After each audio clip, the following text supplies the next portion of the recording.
Hello everyone and welcome to the Dex Imaging Help Desk YouTube channel.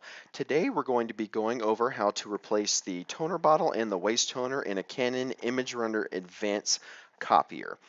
Now, Canon has made it to where unless the toner is completely out, these little plastic doors that are behind this panel on the front will not drop down. Now, as an example, I'm going to have to open this door in service mode. However, normally what you'll have to do is you'll have to wait for the toner to run completely out for this little door or doors to drop down. Otherwise, you will not be able to replace the toner, and they do this so it's not wasteful.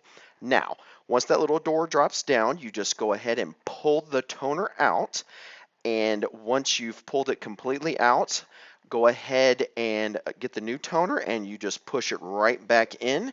And once you have it in there, then you just go ahead and close the little door or doors, depending on how many you have to replace.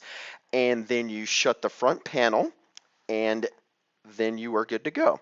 Now, to replace the waste toner, you just open up the little panel that's next to tray 1, and it's a little plastic box, and you go ahead and just slide it on out. Now, be careful not to spill anything because it's very messy.